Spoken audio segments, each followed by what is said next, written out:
The Kardashev military training complex floated in the darkness of space like a massive steel flower. Its 12 arms stretched out from a central hub, each one dedicated to training soldiers from different worlds across the galaxy.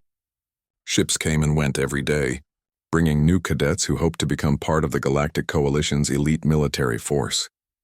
Drill Sergeant Vex Karen stood in the observation deck with his forearms crossed over his armored chest. His species, the Throvaxi, were natural warriors.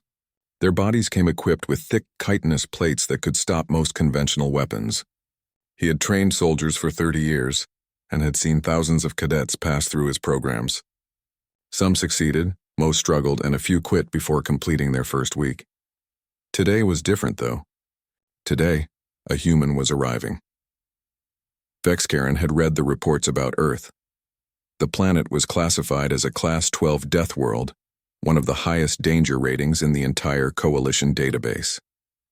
Only 6 other planets in known space carried such a severe classification. Death worlds were places where everything seemed designed to kill.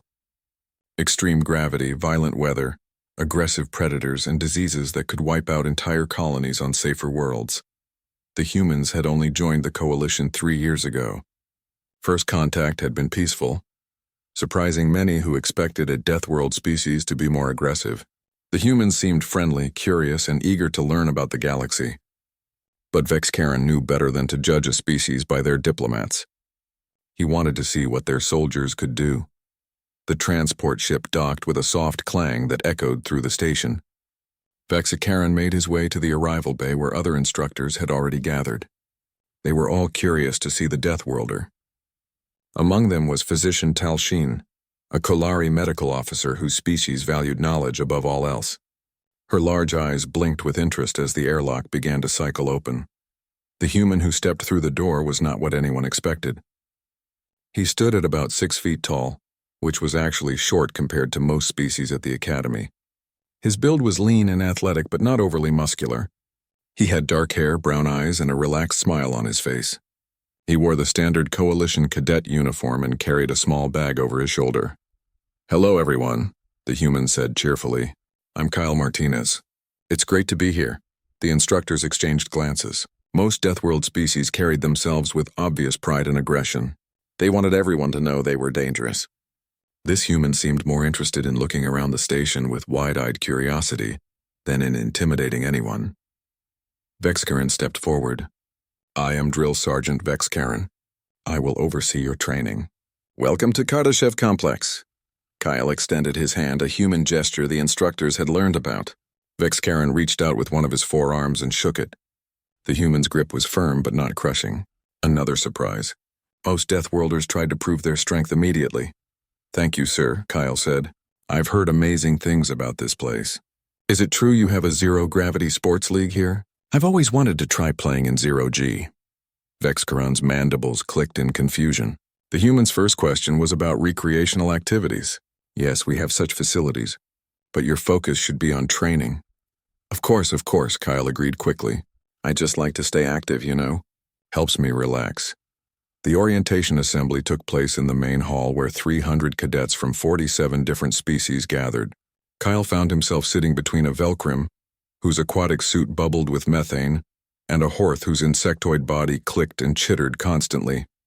He smiled at both of them and tried to make conversation, though the universal translator struggled with some of the concepts. Vex Karen took the stage and began his speech. "You are here because your worlds believe you are the finest warriors they can offer. You will be tested beyond anything you have experienced. Many of you will fail. Those who succeed will become part of something greater than yourselves. You will become Coalition soldiers." The cadets listened with varying degrees of attention. Some species stood rigid with military discipline. Others lounged in their seats confident in their abilities. Kyle sat somewhere in the middle, interested but relaxed. "In 72 hours, you will face the gauntlet course," Vex Karen continued. His voice carried the weight of authority that came from decades of service. "This is a 7-day trial that will test everything you have learned. 7 zones, 7 different environments, 7 chances to prove yourself. The current record is 6 days and 4 hours. Very few cadets completed in the minimum 7 days. Most take 8 or 9. Kyle raised his hand. The gesture made several instructors frown. Interrupting a senior drill sergeant was not common practice, yes? Vexcaron asked, his tone sharp. Is it possible to attempt the course early? Kyle asked. I was hoping to get it done before the team-building exercises next week. There's supposed to be a tournament in the Zero-G League, and I'd love to join a team. The hall fell silent. 300 cadets turned to look at the human. Several instructors' jaws dropped open in species-specific expressions of shock. Vexcaron felt his temper rising. Was this human mocking him? Did he not understand the severity of the gauntlet? Warriors trained for months before attempting it. The course was designed to push cadets to their absolute limits. It was not something you did early to clear your schedule for sports. You believe you can complete the gauntlet before your fellow cadets? Vexcaron asked slowly. Kyle shrugged. I mean, I'd like to try. If it's not allowed, that's okay. I just thought I'd ask. The other cadets began whispering among themselves. Some thought the human was incredibly brave. Others thought he was stupid. A few Deathworld species in the crowd looked at Kyle with new interest, wondering if he knew something they didn't. Vexcaron made a decision. He had seen arrogant cadets before. They came to the academy, thinking their natural abilities would carry them through any challenge. They learned humility quickly, usually after the first day of serious training. This human needed to learn that lesson now. Very well, Vexcaron said. His mandibles clicked with what his species considered amusement. You may attempt the gauntlet immediately. We will activate the course for you within the hour. Kyle's face lit up with genuine excitement. Really, that's great. Thank you, sir. I promise I'll give it my best effort. As the assembly dispersed, the instructors gathered around Vexcaron. Physician Talsheen looked concerned. Are you certain this is wise? The human has had no time to acclimate to the station. He might injure himself.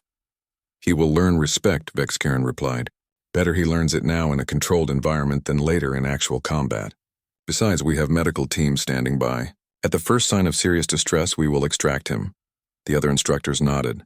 Several of them decided to observe the attempt. It would be educational for the other cadets to see what happened when arrogance met reality. Some even looked forward to it. Humans had been humble and friendly since joining the coalition. Perhaps it was time to remind them that being from a death world did not make them invincible. Kyle returned to his assigned quarters to prepare. He changed into the standard exercise gear, stretched his muscles, and drank some water. He felt good. The station's gravity was lighter than Earth's, which made everything feel easier. He had trained in worse conditions back home. As he made his way to the gauntlet course entrance, he passed groups of cadets who stared at him with mixtures of pity and curiosity. Kyle waved at them cheerfully. He was excited to see what the famous gauntlet had to offer. According to the information he had read, it was supposed to be one of the most challenging training courses in the galaxy. He hoped it would be fun. The entrance to the gauntlet course looked like a massive vault door built into the station's outer ring. Kyle stood before it while technicians performed final checks on the monitoring systems. Around him, a dozen instructors watched from behind protective barriers. Physician Talsheen had her medical scanners ready, prepared to extract the human at the first sign of organ failure. Vexcaron approached Kyle one final time. You may withdraw at any point by pressing the emergency beacon on your wrist. There is no shame in recognizing your limits. Kyle nodded seriously. I understand, sir. Thank you. The drill sergeant stepped back. He had given the human every opportunity to back down gracefully. Whatever happened next was on Kyle's own head. Vexcaron activated the course, and the massive door began to open with a hiss of pressurizing air. Zone 1 was called the Thermal Extreme Environment. As the door opened fully, waves of heat blasted outward. Inside, Kyle could see a landscape that looked like the inside of a volcano. Rivers of lava flowed between black rock formations. The air shimmered with heat distortion. Every 15 minutes, the environment would shift to its opposite state, turning into a frozen wasteland where temperatures dropped low enough to freeze most liquids solid. The course was designed this way because Coalition soldiers needed to operate in all conditions. Some missions took place on planets orbiting too close to their stars. Others required landing on frozen moons in the outer reaches of solar systems. The rapid switching between extremes was meant to prevent cadets from adapting to either condition. Kyle stepped into the zone. Immediately, his body's temperature regulation systems kicked into high gear. Sweat began forming on his skin. which was exactly what was supposed to happen. Humans had evolved sophisticated cooling systems because Earth's climate zones varied dramatically. He had trained in deserts where daytime temperatures exceeded 120 degrees. The monitoring station lit up with readouts of Kyle's vital signs. His heart rate increased slightly but remained well within normal parameters. His skin temperature rose, but his core temperature stayed stable. Physician Talsheen watched the numbers with fascination. Kyle began moving through the zone. The course required him to navigate across lava flows using stepping stones and rock formations. Most species needed special heat-resistant boots for this section. Kyle wore standard military footwear. He jumped from one rock to another, his movements quick and confident. The instructors noticed something odd. Kyle was not moving like someone struggling against environmental extremes. He was moving like someone going for a morning jog in slightly uncomfortable weather. His breathing remained steady. His expression showed concentration but not distress. 8 minutes into the zone, the temperature suddenly plummeted. The lava solidified into black glass. Frost began forming on every surface. The air itself seemed to crystallize. Kyle immediately started moving faster, generating body heat through activity. He recognized this as the same survival strategy humans used when caught in cold environments without proper gear. He navigated through ice formations that had been lava moments before. His breath came out in white clouds. His exposed skin turned red from the cold but showed no signs of frostbite. He kept moving, knowing that staying still in extreme cold was dangerous. Vexcaran checked the environmental readings. The temperature had dropped to -60 degrees. Most species would have activated their emergency beacons by now. The human was jogging. Kyle found thermal vents in the rock that released small amounts of heat. He used these strategically, warming his hands and face whenever he passed one. This was another adaptation humans had learned over thousands of years of surviving in hostile climates.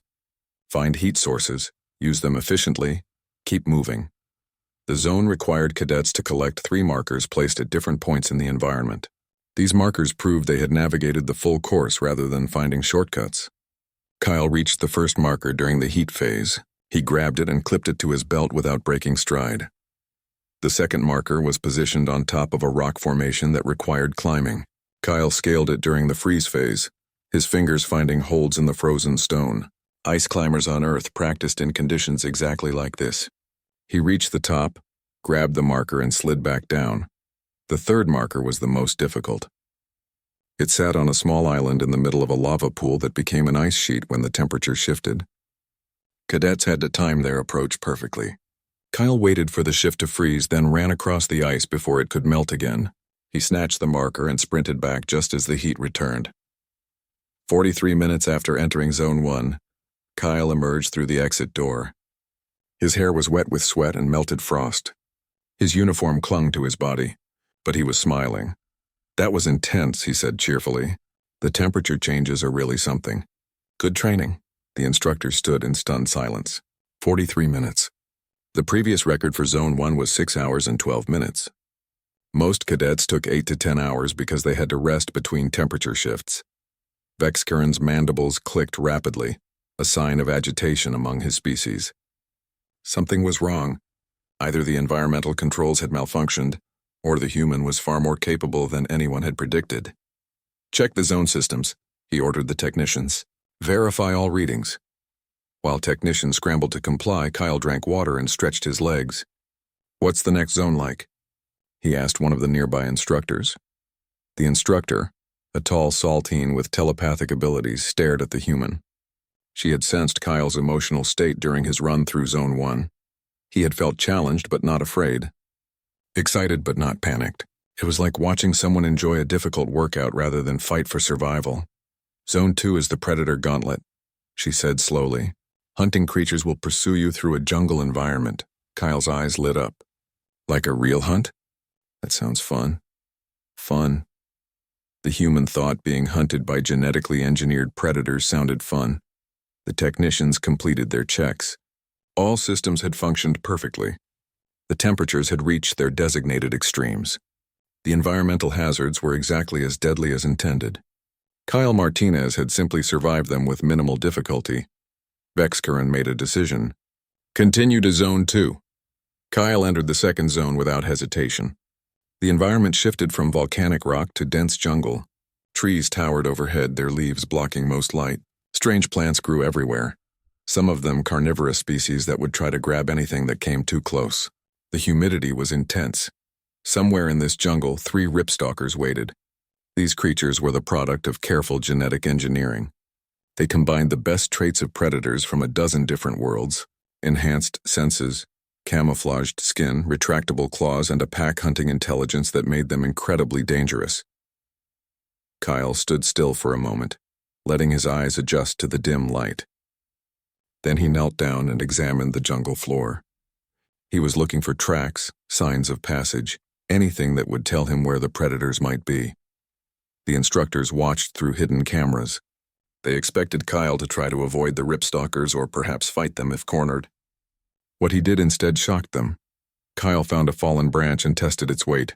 It was about 4 feet long and thick enough to be sturdy. He used a sharp rock to strip away the smaller twigs, creating a makeshift spear. Then he began setting up traps. He used vines to create a simple snare near a game trail. He built a deadfall trap using rocks and a balanced log. He even dug a small pit and covered it with leaves. All of this took him about 20 minutes. Then Kyle climbed a tree and waited. The first ripstalker appeared 15 minutes later. It was tracking Kyle's scent, moving through the jungle with deadly grace. Its skin rippled with colors that matched the surrounding vegetation. It approached the area where Kyle had been working, searching for its prey. The deadfall trap triggered perfectly. A heavy log swung down from the trees and struck the ripstalker hard enough to stun it. Before the creature could recover, Kyle dropped from his hiding spot and used his spear to disable it with a precise strike. The monitoring system registered the creature as neutralized. The second ripstalker tried to ambush Kyle from above, dropping from tree branches the way its genetic programming dictated. Kyle heard the movement and rolled aside. As the predator landed where he had been standing, Kyle threw a rock with tremendous force and accuracy. The stone struck the creature's primary sensory organ, the equivalent of hitting it directly in the eyes. The ripstalker retreated, confused and in pain. The third ripstalker was smarter. It had watched Kyle defeat its packmates. It began stalking him more carefully, staying out of range. But Kyle had grown up in a world where humans were not always the apex predators. He knew how to recognize when he was being hunted. He found the ripstalker's hiding spot and threw stones at it until the creature broke and ran. The predator had lost its nerve. Kyle pursued it just long enough to grab the required marker from the zone, then let the creature flee. 31 minutes after entering Zone 2, Kyle emerged. He had a small scratch on his arm where a branch had caught him, but otherwise he was unharmed. Bex Karen did not know what to say. The human had reverse hunted the Zone 3 was the zero-G combat arena. The massive spherical chamber floated in its own section of the station, completely disconnected from the artificial gravity systems that kept the rest of Kardashev complex comfortable. Inside, debris fields drifted in random patterns and hostile drones patrolled the space looking for targets. Kyle floated through the entrance airlock and immediately felt the familiar sensation of weightlessness. His stomach did a small flip, which was normal. Most humans experienced brief disorientation in zero gravity until their inner ears adjusted. The key was to not fight the sensation but to accept it and work with it. The instructors expected Kyle to struggle here. Zero-G combat was notoriously difficult. Species that evolved on planets with standard gravity had instincts that worked against them in weightlessness. They tried to find up and down in an environment where those concepts meant nothing. They forgot that every action created an equal and opposite reaction, leading to uncontrolled spinning. But Kyle had mentioned wanting to join the Zero-Gravity Sports League. That suggested experience with weightlessness. The instructors wondered if humans had somehow developed natural abilities for moving in zero-G. What they did not know was much simpler. Earth had a space program. Humans had been working in zero-gravity for over a century. Kyle had trained in zero-G environments as part of his military preparation. Not because humans were naturally good at it, but because they had practiced it extensively. Kyle oriented himself in the three-dimensional space. He identified the floating debris, the patrol patterns of the combat drones, and the location of the 3 markers he needed to collect. Then he began moving. He pushed off from the airlock door with just enough force to send himself floating toward a large piece of debris. As he moved, he adjusted his trajectory with small movements of his arms and legs. When he reached the debris, he caught it and used it to change direction toward the first marker. The combat drones detected movement and began converging on his position. These drones were programmed to provide overwhelming opposition. They fired training rounds that would register as hits on Kyle's suit sensors. Too many hits and the zone would register him as eliminated. Kyle grabbed a smaller piece of debris and threw it hard. In zero gravity, the throw sent him moving in the opposite direction, exactly as he intended. The debris struck one drone, damaging its sensors. Kyle used his momentum to reach a larger chunk of metal, which he positioned between himself and the other drones. The instructors watched as Kyle turned the environment into a weapon. He threw debris at drones with calculated precision. Each throw accomplished two things. It moved him in a desired direction and it damaged or distracted his opponents. He understood momentum and vectors in a way that suggested deep familiarity with physics. One drone got close enough to fire. Kyle grabbed a flat piece of metal and used it as a shield, blocking the training rounds. Then he threw the metal like a discus. It spun through the air and struck the drone's propulsion system, sending the machine spinning out of control. He collected the first marker while using a broken piece of equipment as cover. The second marker required him to navigate through a dense field of debris, while multiple drones tried to pin him down. Kyle moved through the space like he was swimming through water, using every surface to push, pull, and redirect his movement. The monitoring station recorded his path. It was beautiful in its efficiency. No wasted movement, no panic. Just smooth, continuous motion that took him exactly where he needed to go while avoiding the drones. The third marker was protected by 4 drones in a defensive formation. Kyle found a large piece of debris and pushed it toward the drones. As they focused on the incoming object, he approached from a different angle. He collected the marker and was already moving away before the drones realized what had happened. 22 minutes after entering Zone 3, Kyle exited through the far airlock. He was breathing harder now, which made sense. Moving in zero gravity required constant muscle engagement, but he was grinning. "That was amazing," he said to the nearest camera. "Zero-G combat is completely different from anything else. I can see why the sports league is so popular." Karen stood in the monitoring station surrounded by stunned instructors. The human had set another record. 22 minutes. The previous record was 4 hours and 38 minutes. Kyle had completed the zone in less time than it took most cadets to stop vomiting from motion sickness. "Contact Academy Command," Karen said quietly. "They need to see this." While messages were sent to higher authority, Kyle was already entering Zone 4. The Toxic Atmosphere Challenge was designed to test a soldier's ability to operate in environments that were actively hostile to life. The zone contained clouds of corrosive gases, biological hazards that attacked any organic matter, and radiation levels that would cause cellular breakdown in most species. Standard procedure was to wear a full environmental suit with its own air supply.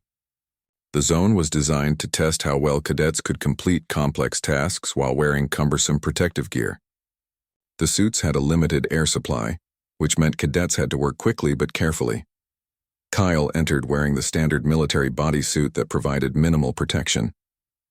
It would keep his skin from direct contact with the worst chemicals, but it was not a sealed environmental suit. The instructors assumed he would immediately put on the proper gear.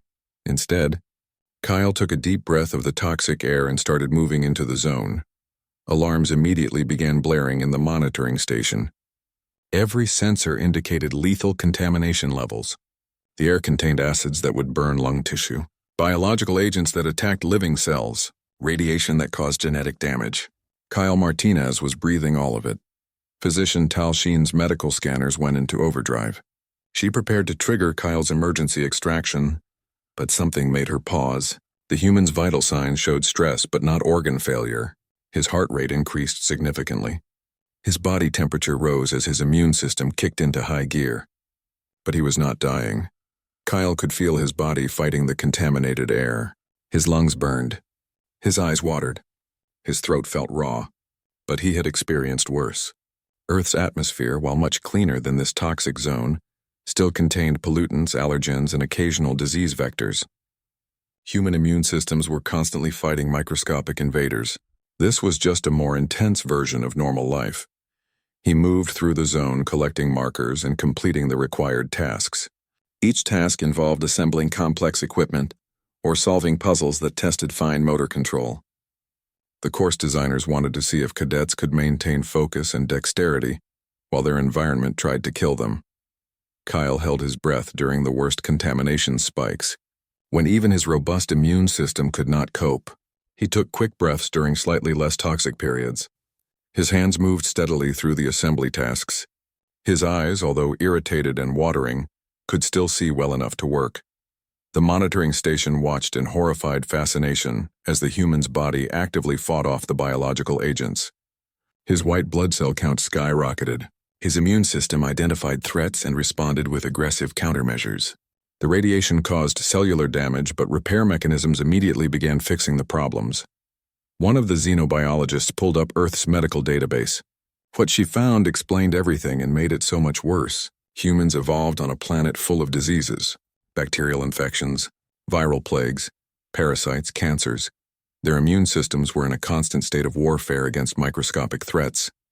Every human carried trillions of bacteria in their own bodies, most of them beneficial. But their immune systems had to constantly monitor and regulate this internal ecosystem. Earth itself was toxic compared to most coalition worlds. Humans breathed air that would make many species ill. They drank water that required careful filtration for other species to safely consume. They ate food that contained compounds that would poison less adaptable biology. Kyle completed the zone's tasks while his body performed miracles of biological engineering. His lungs processed the corrosive gases with only minor inflammation. His skin absorbed radiation and dealt with it through accelerated cell replacement. His immune system treated the biological hazards like a particularly nasty flu virus. 38 minutes after entering Zone 4, Kyle emerged. He was coughing and his eyes were very red. His skin showed some irritation, but he was alive and functional. "I need some water," he said hoarsely, "and maybe an antihistamine if you have any. My throat is pretty scratchy." Physician Talsheen approached him with her medical scanner. "You should not be alive right now. The contamination levels would kill most species within minutes." Kyle shrugged and accepted the water someone handed him. "I mean, it was pretty bad. Reminded me of this time I accidentally walked through a cloud of pepper spray during training. That was awful too.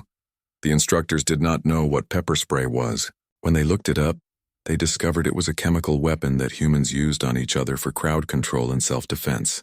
The human had compared lethal atmospheric contamination to a training accident. Vexcaran felt something he had not experienced in years. Fear. Not fear of immediate danger, but fear of understanding. He was beginning to. Zone 5 was called the Psychological Warfare Maze. Unlike the previous zones that tested physical endurance and survival skills, this zone attacked the mind. The maze used holographic projections, sonic weapons tuned to trigger fear responses, and pheromone systems designed to break down mental resistance. It was where many cadets discovered their limits were not physical but mental. Kyle entered the maze and immediately the lights dimmed. Shadows moved along the walls in patterns designed to trigger primal fears of things lurking in darkness. He could hear sounds that resembled screaming but distorted enough to be unsettling. The air smelled wrong, carrying scents that made his instincts scream danger. The first projection appeared in front of him. It showed his mother standing in what looked like their family home back on Earth. She was crying, calling his name, telling him she needed his help. The projection was incredibly detailed, capturing every feature of her face. Kyle stopped walking and took a deep breath. His heart rate increased. The monitoring psychologist noted the emotional response. But instead of rushing toward the projection or panicking, Kyle spoke to it. "I know you're not real," he said quietly. "My mom is safe on Earth. This is a test." The projection shifted, becoming more desperate. His mother screamed his name, saying that she was dying, that he was abandoning her. The hologram was designed to exploit familial bonds, to create guilt and fear that would override rational thinking. Kyle closed his eyes for a moment. When he opened them, he looked directly at the projection and said, "I love you, Mom, but you're not here. This is not real." Then he walked forward, passing through the hologram. It disappeared as he moved through it. The psychologist monitoring his brain activity saw something fascinating. Kyle's emotional centers were active. He felt the fear and guilt the projection was designed to trigger. But his prefrontal cortex, the part of the brain responsible for rational thought, remained engaged. He was feeling the emotions but not letting them control his actions. The maze adapted, creating new challenges. It projected images of friends in danger, enemies from his past, horrifying creatures that seemed to defy natural laws. Each projection was carefully designed to trigger maximum psychological distress. Kyle recognized each one for what it was. He had been trained to resist psychological manipulation. Military programs on Earth included resistance training, because humans understood that enemies would try to break soldiers mentally when physical torture failed. More than that, Kyle had grown up consuming media that explored every possible fear and horror. Books, movies, games, stories, all designed to frighten and disturb. Humans created psychological horror for entertainment. The sonic weapons activated, producing sounds at frequencies designed to cause panic. Some species would hear these sounds and immediately trigger their emergency beacons. The sounds bypassed conscious thought and went straight to the primitive brain centers that controlled fight-or-flight responses. Kyle felt the fear response. His body released adrenaline. His muscles tensed. But he had felt this before. Roller coasters, horror movies, even some music all produced similar physical reactions. The sensation was unpleasant but familiar. He kept walking through the maze, following the path that would lead him to the required markers. When the fear sounds became too intense, he hummed to himself, creating a competing auditory input that his brain could focus on. The pheromone systems released chemicals designed to induce despair, rage, or terror depending on the species. For most beings, these artificial scents would override natural emotional regulation. Kyle smelled them and felt their effects.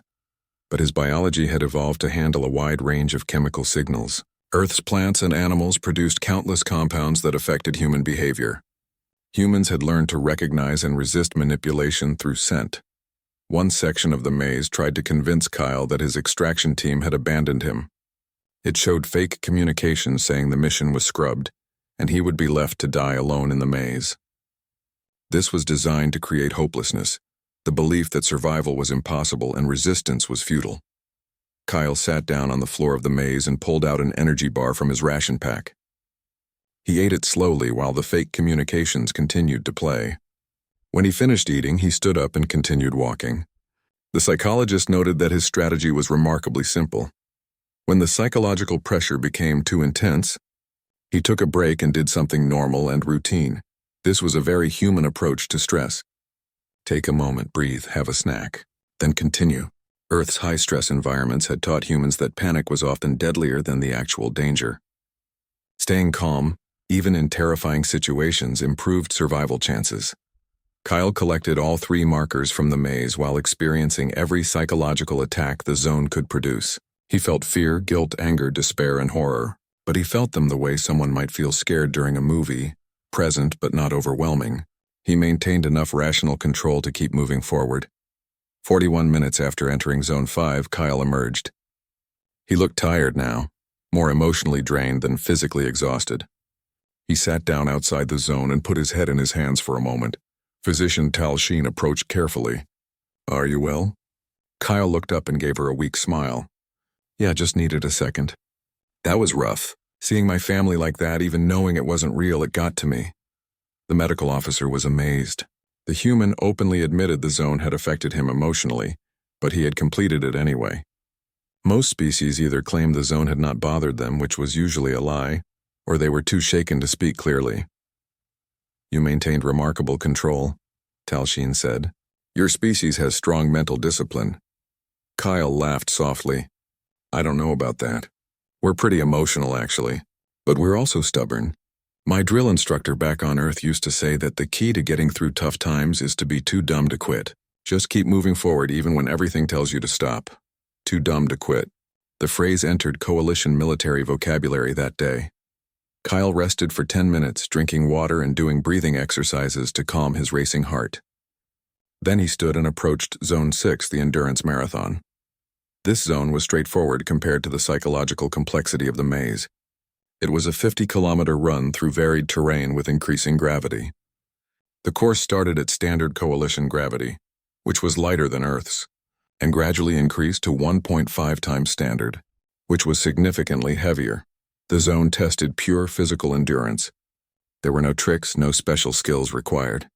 Just the ability to keep moving for 50 kilometers while the weight of your own body increased with every step.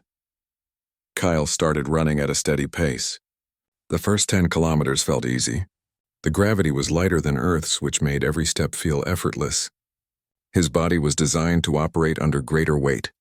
Running in reduced gravity was like running with a permanent tailwind.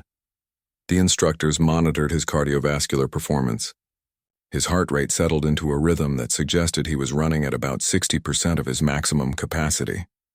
He was not sprinting or pushing his limits. He was jogging the way someone might jog for exercise on a weekend morning. As the gravity increased, Kyle's pace barely changed. When the gravity reached Earth standard levels, he was running at the same speed he would run during training back home. When it increased beyond Earth standard, he finally began to slow, but only slightly. Vex Karen stood in the monitoring station watching the human run. Every other cadet who had attempted this zone spent most of it walking. They ran when the gravity was light, but as it increased, they had to conserve energy. Most took frequent breaks to rest their muscles and joints. Kyle Martinez was running a 50-kilometer course in steadily increasing gravity and treating it like a normal training exercise. Because for a human who grew up on a high-gravity death world, it was a normal training exercise. The full implications of Earth's gravity began to sink in. Every human lived their entire life wearing what amounted to a weighted suit. Every movement they made required more strength than it would on lighter worlds. Their bones were denser to handle the stress. Their muscles were stronger to move their mass. Their hearts were more powerful to pump blood against the pull of gravity. When humans went to space or visited lighter worlds, they carried that strength with them.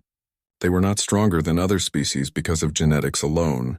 They were stronger because they trained in higher gravity every single day of their lives. Kyle passed the halfway point without stopping. His breathing was heavier now, his muscles beginning to feel the strain, but he maintained his pace, one foot in front of the other. His mind focused on the simple rhythm of running. At 40 kilometers, the gravity reached its maximum of 1.5 times coalition standard. This was heavier than Earth's gravity. Kyle finally slowed to a jog that was closer to a fast walk. His body was working hard now, fighting against the increased weight. Sweat poured down his face, but he did not stop. He kept moving, too dumb to quit. The final 10 kilometers took longer than the first 40 combined. Kyle's muscles burned with fatigue. His joints ached. But he had run longer distances in training back on Earth. He had completed marathons. Kyle sat outside Zone 7 drinking water and catching his breath. He had been moving through the gauntlet course for just over 3 hours. His muscles ached from the endurance run. His throat was still scratchy from the toxic atmosphere, and he felt emotionally drained from the psychological warfare maze. But he had come this far, and there was only one zone remaining. Vex Karen approached the human with several other senior instructors. The drill sergeant's mandibles clicked slowly, a sign of deep thought among his species. He had watched Kyle complete 6 supposedly impossible challenges in a time frame that defied logic. Now came the final test. Zone 7 is different from the others, Vex Karen explained. It is a combat simulation. You will command a coalition platoon against a superior enemy force. The scenario is designed to be unwinnable. Kyle looked up with interest. Unwinnable? So it's about how you handle defeat? Yes, Vex Karen confirmed. We measure strategy, adaptability, and leadership under impossible conditions. Most cadets fight for 12 to 18 hours before their forces are overwhelmed. The goal is not victory, but how well you perform in the face of certain loss. Kyle nodded thoughtfully. That makes sense. Sometimes you can't win, but you can still make it count. The human stood and stretched his sore muscles. Then he walked to the entrance of Zone 7. The door opened to reveal a simulation chamber. Unlike the physical environments of the previous zones, this one used advanced holographic technology to create a battlefield that felt completely real. Kyle entered, and the simulation loaded. He found himself standing on a hilltop overlooking a valley. Around him, holographic soldiers in coalition armor waited for orders. His tactical display showed 30 soldiers under his command. The enemy force numbered 96 with superior positioning on the high ground across the valley. The simulation AI controlled the enemy forces. It was programmed with advanced tactics and would adapt to whatever strategy Kyle employed. Every cadet who had faced this scenario eventually lost. The only question was how long they lasted and how well they fought. Kyle studied the tactical display. The conventional approach would be to hold the defensive position or execute a fighting retreat. Either strategy would minimize losses while demonstrating basic military competence. The problem was that both strategies led to inevitable defeat. The enemy had more soldiers, better positions, and would eventually overwhelm any defense. Kyle made a decision that surprised the instructors. He ordered his platoon to split into 6 small fire teams of 5 soldiers each. Then he had each team take a different route around the valley to flank the enemy position. The tactical AI immediately flagged this as high risk with minimal success probability. Splitting forces in the face of superior numbers violated basic military doctrine. The instructors expected Kyle's simulated troops to be picked off piecemeal. But something unexpected happened. The enemy AI, programmed to counter standard coalition tactics, did not know how to respond to this approach. It tried to maintain its defensive position, while also countering multiple small threats from different directions. Its forces began fragmenting as it responded to each fire team. Kyle was not fighting like a coalition soldier. He was fighting like a human guerrilla fighter. He used terrain to hide his troops' movements. He ordered hit-and-run attacks that inflicted casualties and then withdrew before the enemy could respond effectively. He turned the battle into chaos instead of an organized military engagement. The instructors watching the simulation realized they were seeing tactics that did not exist in coalition military doctrine. Kyle was applying lessons from human history, from wars fought on Earth where smaller forces regularly battled larger armies. Concepts like asymmetric warfare, strategic withdrawal, and acceptable losses were all part of human military thinking. One fire team was destroyed by enemy forces, but not before it destroyed an ammunition depot that Kyle's reconnaissance had identified. Another team captured an enemy supply convoy, gaining weapons and intelligence. Kyle was treating the simulation like a real war where victories came from creativity and ruthlessness, rather than following established rules. The simulation AI began adapting. It started predicting Kyle's unconventional tactics and responding more effectively. The battle escalated into a brutal contest between machine learning and human creativity. Kyle's simulated casualties mounted, but so did the enemy's. Kyle executed a feint that drew half the enemy force into pursuing one of his fire teams. While the enemy was out of position, he led a rapid assault on their main base with his remaining troops. The attack was costly, losing most of his soldiers, but it achieved something the simulation designers had not thought possible. It forced the enemy AI into a purely reactive state. Now Kyle was dictating the terms of engagement. He used his remaining forces to conduct raids rather than trying to hold territory. Every attack targeted critical infrastructure, communications, supplies, command posts. The enemy had more soldiers, but Kyle was destroying their ability to coordinate and sustain operations. The simulation's monitoring systems tracked the engagement with fascination. The human's strategy was brutal and resulted in high casualties among his own forces, but it was effective in ways the designers had not anticipated. Kyle was not trying to win a traditional military victory. He was trying to break the enemy's operational capability. 3 hours into the simulation, Kyle's forces were reduced to a handful of soldiers. But the enemy AI was struggling. Its supply lines were cut. Its communications were disrupted. Its forces were scattered across the battlefield, responding to threats instead of executing their battle plan. Kyle gathered his remaining troops and led a final assault on the enemy command center. It was a desperate attack, with no chance of all his forces surviving. Most of his simulated soldiers were killed in the assault. But Kyle reached the command center and completed the simulation's hidden victory condition. The battlefield froze. The holographic soldiers disappeared. The simulation had ended, but not because Kyle had been defeated. He had achieved total victory by destroying the enemy force completely. The monitoring room sat in absolute silence. The combat simulation had a hidden win condition that was only supposed to be triggered if a cadet somehow managed the impossible. It had been included as a joke by the simulation designers, something that would never actually happen. Until now. Kyle stood alone in the simulation chamber, breathing hard and staring at the tactical display that showed his victory. He had lost 70% of his forces. In a real battle, those would have been actual lives lost. But he had won. Vexikaren's voice came through the chamber's communication system. "How did you know about the victory condition?" Kyle looked up at the ceiling where the cameras were located. "I didn't. I just thought that if I couldn't win a defensive battle, I might as well try to take them out before they took me out. Go down fighting, you know? The human had stumbled into the hidden victory condition by applying the simple human philosophy of refusing to accept defeat quietly. If you are going to lose anyway, make the enemy pay for every step. Turn certain death into mutual destruction. Fight with everything you have until nothing is left. Kyle exited the simulation chamber 3 hours and 47 minutes after entering. His combined time for all 7 zones was 4 hours and 19 minutes.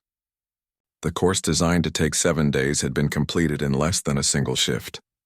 Vexcaran approached Kyle slowly. The drill sergeant's forearms hung at his sides in a posture that suggested deep confusion. You have completed the gauntlet course. You have set records in every zone. You have achieved what should not be possible. Kyle smiled tiredly. Is the cafeteria still serving lunch? I'm really hungry. The question made several instructors laugh, though the sound carried an edge of hysteria. The human had just rewritten military training records, and his primary concern was food. Physician Talsheen stepped forward with her medical scanner. I need to examine you. Your body has been under extreme stress. Kyle allowed the examination. The scanner showed elevated stress hormones, minor inflammation in his lungs, some muscle fatigue, and a few other minor issues. Nothing that would not heal with rest and proper nutrition. You will recover fully within a day or 2, Talsheen reported. Your biology is remarkably resilient. Thanks, Kyle said. So about that lunch? As Kyle headed toward the station's cafeteria, the instructors remained in the monitoring station. They had recordings of everything that had happened. The data would need to be reviewed, analyzed, and reported to Academy Command and the Coalition Council. Vexcaran looked at the completion time displayed on the monitor. 4 hours and 19 minutes. He had trained thousands of warriors over 3 decades. He thought he understood what it meant to be strong, to be capable, to be a soldier. But Kyle Martinez had shown him something different. The human had not displayed supernatural abilities or impossible powers. Everything he did was within the normal range of human capability. That was what made it so terrifying. Kyle was not exceptional among his own species. He was simply a competent soldier from a death world. If this was what humans considered normal, what were their elite soldiers capable of? What about their special forces, their champions, their warriors who were considered exceptional, even by human standards? The news of Kyle Martinez's performance spread through the Kardashev military training complex like wildfire. By the time he finished his lunch in the station's cafeteria, every cadet on the facility knew what had happened. 300 cadets from 47 different species stared at the human who sat alone at a table, eating his meal and reading something on a datapad. Kyle noticed the attention and gave a friendly wave to a group of nearby cadets. They quickly looked away, suddenly very interested in their own food. He shrugged and went back to reading. He had found an article about the Zero Gravity Sports League's upcoming tournament and was trying to understand the rules. In the Academy's command center, an emergency meeting was underway. Supreme Marshal Krelnax had assembled the senior staff, including Vexcaran, Physician Talsheen, and representatives from the xenobiology, psychology, and tactical departments. They reviewed the data from Kyle's gauntlet run, trying to understand what they had witnessed. Let us start with the physical performance, Krelnax said, his 6 eyes focused on the medical officer. Physician Talsheen, your assessment. The Kolari scientist activated a holographic display showing Kyle's biological data. The human's physical capabilities are impressive, but not beyond the range we expected from a Death World species. His cardiovascular system is powerful, his muscular structure is efficient, and his skeletal density is high. What surprised us was not his strength, but his endurance and adaptability. She brought up readings from the toxic atmosphere zone. Look at his immune response. His body identified biological threats and responded within minutes. Most species require days or weeks to develop resistance to new pathogens. The human's immune system treated unknown alien diseases like familiar enemies. Another instructor, a Horth named Tactical Officer Krikstal, spoke up. The physical adaptations make sense for a Death World species. What concerns me more is the tactical performance.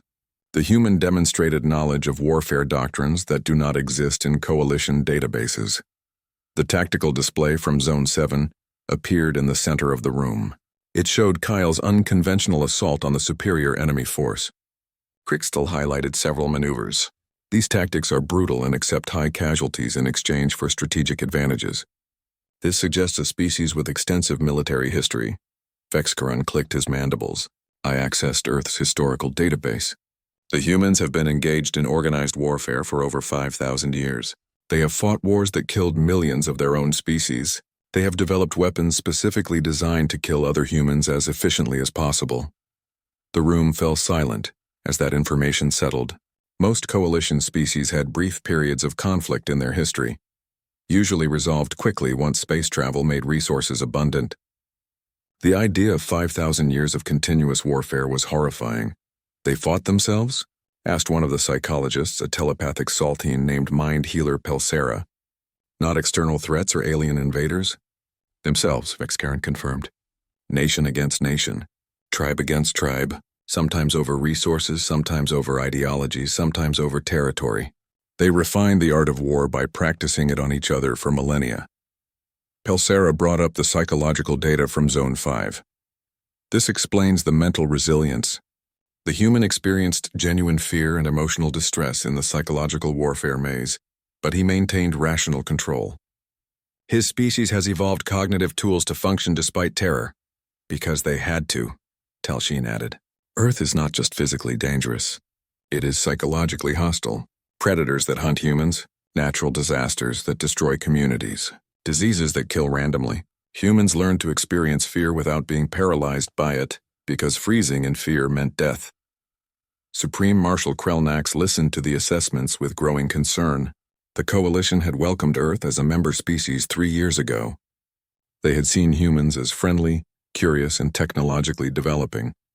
They had assumed that Deathworld species would need guidance and protection. What are the implications for Coalition security? Krelnax asked directly. The room exchanged glances. Finally, Crystal spoke carefully. If Kyle Martinez represents an average human soldier, then humanity possesses the most capable ground forces in Coalition space. Not because they are stronger than other Deathworld species, but because they are adaptable, relentless, and experienced in warfare. Should we be concerned about human aggression? Another officer asked. Pelsera shook her head. My psychological analysis suggests not. Humans understand violence because they have lived with it, but they also understand peace. They choose cooperation when possible. Their participation in Coalition society has been peaceful and positive. But if threatened, they would be extremely dangerous opponents, Vexcaron added his perspective. The human showed respect for authority, followed orders, and expressed gratitude. He completed the gauntlet not to prove superiority, but because he wanted to join a recreational sports league. His motivations were peaceful, but his capabilities were those of a warrior. Krelnax made a decision. We will proceed with full military integration for human personnel. However, we need to establish new training protocols. Humans cannot train alongside other species using standard programs. The capability gap is too large and could damage morale. He turned to Vexcaron. You will design a specialized program for human cadets. Focus on coalition law, rules of engagement, and integration with allied forces. Teach them restraint rather than capability. They already know how to fight. They need to learn how to fight alongside species that are more vulnerable. Understood? Sir? Vexcaron acknowledged. And send a priority message to Earth's military command. Krelnax continued. Request detailed information about their training programs, particularly their special forces selection processes. If Kyle Martinez is a standard soldier, we need to understand what their elite forces are capable of. While the command staff made plans, Kyle finished his lunch and headed to the recreation sector. He found the zero-gravity sports complex and watched through the observation windows as teams competed in a three-dimensional game that looked like a combination of basketball and aerial combat. A group of cadets were practicing nearby. They noticed Kyle watching, and one of them, a young Velcrim whose environmental suit allowed him to breathe methane, approached cautiously. You are the human who completed the gauntlet in 4 hours, the Velcrim said through his translator. Kyle nodded. Yeah, that's me. I'm Kyle. I am Swimmer of Deep Current, the Velcrim introduced himself. We call him Swimmer, another cadet added, a saltine female. I am Thought Dancer. We are forming a team for the tournament. Would you like to join us? Kyle's face lit up with genuine excitement. Really, that would be great. I've been wanting to try zero-G sport since I got here. The cadets seemed surprised by his enthusiasm. They had expected the record-breaking Deathworlder to be intense or intimidating. Instead, he was friendly and genuinely interested in playing a game. They entered the practice arena and began teaching Kyle the rules. The game involved moving a magnetic ball through three-dimensional space while opposing teams tried to intercept it. Physical contact was allowed within certain limits. The first team to score 5 points won. Kyle picked up the basics quickly. His zero-gravity movement was excellent, which made sense after watching him dominate Zone 3. But what impressed his new teammates was how he consciously held back his full capabilities. When he caught the ball, he passed it rather than trying to score himself. When defending, he positioned to block rather than aggressively tackling opponents. During a break, Thought Dancer asked him about it. "You are capable of much more aggressive play. Why do you restrain yourself?" Kyle smiled. "Because this is supposed to be fun. If I go all out, I might hurt someone accidentally. Plus, the whole point of team sports is working together, right? I want everyone to enjoy the game." This philosophy that superior capability required conscious restraint was very human. They understood that being stronger meant being more careful. Being faster meant being more controlled. Their Deathworld evolution had taught them that power without discipline was dangerous. Over the next few days, Kyle integrated into station life. He attended briefing sessions where Academy officials asked him questions about human training methods. He participated in medical studies where physician Tal Sheen's team analyzed his biology. He joined the zero-gravity sports team and helped them prepare for the tournament. The other human cadets began arriving over the following weeks. Earth had nominated 12 soldiers for the Academy's current cycle. Each one underwent the same evaluation Kyle had experienced, though none were allowed to attempt the gauntlet immediately. The new arrivals were diverse. There was Sophie Blake, a pilot from the Navy who had experience with high-G maneuvers. Danny Cruz, a medic who had served in disaster relief operations. Lisa Chang, an engineer who specialized in hostile environment equipment. Each brought different skills and backgrounds, but they all shared the fundamental Deathworld adaptations that made humans so formidable. Vexacaran observed the human cadets carefully. They were friendly with each other and with the alien cadets. They shared stories, laughed at jokes, and participated in social activities.